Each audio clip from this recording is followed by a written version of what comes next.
प्रभु रामचंद्र भगवान की जय। पवन सुत हनुमान महाराज की जय। बोला बोला ते नागयूत निज शक्ती त्या बळाची अंगी मस्ती तेने बळे ते दुर्मती अगस्त प्रती डळू गेली। हो, या ठिकाणी भिकाऱ्यासारखी उभा असायची, परंतु जे अंगामध्ये बळ असते ना, जे अंगामध्ये असणारा स्वभाव त्याला मूळ स्वभाव म्हणायचं आहे का नाही? हे ती काहीतरी म्हणतात ना, काही केलं तरी मूळ स्वभाव जाईना। भिकारीन राजाची राणी झाली तरी सुद्धा मूळ स्वभाव जाईना, अशी गत ताटिकेची झालेली आहे। अंगामध्ये हजारो नगाचं असणारं बळ होतं।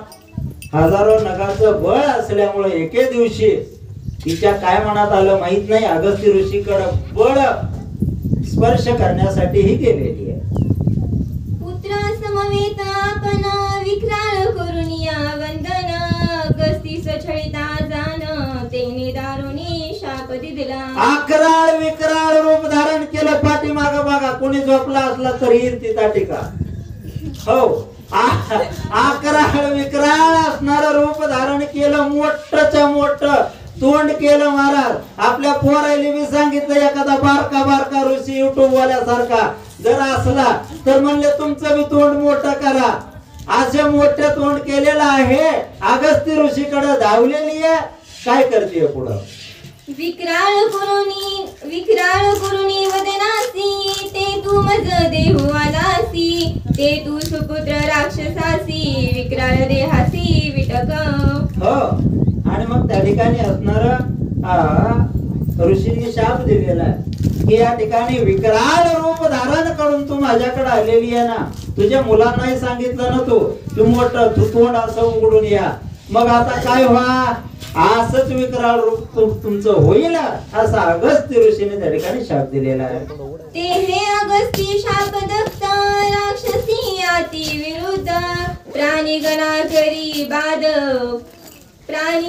करी बाद मार्ग निरोधी केला। तीच ही राक्षसीने रामा, तीच ताटिका नावाची जी राक्षसीने ना, त्या दिवसापासून 10ही दिशेला, 4च दिशेला नव्हे 10ही दिशेकडून जो कोणी प्राणी येईल ना, जो कोणी माणूस येईल ना, जो कोणी पशु पक्षी येईल ना, त्यांना खाण्याचं काम करते रामा, असं या ठिकाणी विश्वामित्र परमरामचंद्रांना सांगू लागले। जे मार्गी असे ते राक्षसी बे मार्गी जाता नये अमासी ऐसे एकता ऋषी वाक्यासी हासे रामासी। हो, या रस्त्यावर ती राक्षसी ताटिका नावाची राक्षसी राहते रामा, त्याच्यामुळे आपण त्या रस्त्यानं नका बाबा जायचं। त्या रस्त्यानं आपण गेलो ना तर आपल्याला त्रास होऊ शकतोय। ही फक्त विश्वामित्र परशुरामचंद्रांची परीक्षा घेत होते। प्रत्येकाला परीक्षा द्यावी लागते महाराज। आपण म्हणतोय मी एवढं काम करून सुद्धा मला त्रास का व्हावा, परंतु असं नाही। जो भगवान परमात्मा ज्याच्या सत्य ना हे सगळं चालू लागलंय, याला सुद्धा परीक्षा द्यावी लागते। परशुरामचंद्राला हसू आलेलं आहे, काय म्हणतात? स्त्रिया व्यक्ती ताटिका म्हणे जे करावे पालयाने ते तुमच्या यागी संरक्षण केवी आपण करावे। परशुरामचंद्र बोलू लागले, एका स्त्रीच्या भेन आपण या रस्त्यानं जायचं नाही म्हणता, आणि मग आता मला कशाला न्यायला लागला तुम्ही? यज्ञाचं रक्षण करण्यासाठी। यज्ञावर तर हजारो राक्षस त्या ठिकाणी येणार आहेत, आणि मग त्यांचं रक्षण कसं करावं? एका स्त्रीला जर भेलो आपण तर मग पुढे कसं होईल, असं परशुरामचंद्र बोलू लागले। अज्ञायसी स्वामीनाथा राक्षसी वदिनमी आता ऐसे विश्वामित्र ऐकता उल्लसा तत्वता लिंगी। परशुरामचंद्र बोलू लागले, हे गुरुवर्या, ती ताटिका नावाची राक्षसीने इथं बाळूमामाच्या इथं आल्यावर झोपते ना, तिचा आपतावत करतो, तिला थांबूच देत नाही म्हणले, तिचा असणारा त्या ठिकाणी तू नाही झोपत या ठिकाणी वध करतो, असं यात तुम्ही भिवू नका, असं परशुरामचंद्र आपल्या गुरूंना विश्वामित्रांना बोलू लागले। तुझं पाहूया पुरुषार्थ म्या सुचिला मार्ग भयार्थ तव तू नितडा रघुनाथ निर्भयार्थ। विश्वामित्रांना सुद्धा हसू आलेले रामा, फक्त तुझा पुरुषार्थ पाहण्यासाठीच मी भीती दाखवत होतो रामा. तुझा पुरुषार्थ मला चांगला माहित आहे. असं विश्वामित्र आपल्या परशुरामचंद्राकडे बघून हसू लागलेले. इसी मारावे रघुनाथा स्त्री मारू नये शास्त्रार्थ दुष्ट दमिनी हे वाक्यव्रत इसी सर्वता मारावे. हो हे रामा, हिचा वध करा, काही हरकत नाही. स्त्री घात करू नये.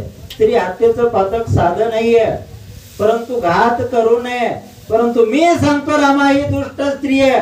दुष्ट स्त्री असली तर तिचा घात करायला हरकत नाही. तुम्ही म्हणता स्त्रीच नाही, पुरुष बी काही नाही. या ठिकाणी विश्वामित्रांनी सांगितलं, ताटिका सगळ्यांना त्रास देते, हिचा अवश्य घात करा. स्वामी करुणय गुरु अवज्ञा हे सगळं शास्त्र प्रतिज्ञा वसिष्ठ दशरथाची अज्ञा तुझे अवज्ञा न करावी. हो परशुरामचंद्र बोलू लागले, स्वामींची अवज्ञा करू नये. वसिष्ठ गुरु त्या ठिकाणी असणारा राजा दशरथजी मोठ्याची अवहेलना करूच नये. मोठ्याची आज्ञाप्रमाण असावी थोरा मोठ्यांची गुरूंची. आणि जो गुरूंची अवहेलना करतो, गुरूंची आज्ञा पाळत नाही ना, मग संसार सुखानं चलेल याची अपेक्षाच करायची नाही महाराज. इकडं एकीकडं पाप करू लागला आणि एकीकडं पुण्याचं गडा करू लागला. बोळ पडलेल्या गागरी सारखं काम. अशी गत होते रामा, अशा ठिकाणी सांगू लागले. सकळ शास्त्रार्थ आपण गुरुचरण येती शरण गुरुची अपार महिमान अनता कोण करू शके. हो सगळ्या शास्त्रामध्ये गुरु असणार, गुरुचं वचन असणार प्रमाण आहे. गुरुची बरोबरी या ठिकाणी दुसरं कोणी करू शकत नाहीये असं बोलू लागले. ऐसे बोलून रघुनंदन नमुनिया सद्गुरु चरण चाप सजोनिया जान सटोपे ठाण मांडी. एवढंच बोललेले आहेत. परशुरामचंद्र धनुष्यबाण हातामध्ये घेतलेला, धनुष्याला बाण असणारा लावलेला आहे. काय करू लागले. ते काळी श्रीराम स्वरूप पाहता काळासी सुटे कंप वीर्य धैर्याचा सटोप परम प्रताप युद्धाचा. महाराज या ठिकाणी भगवंताचं रूप आपल्याला का देव दिसत नाही सांगतो.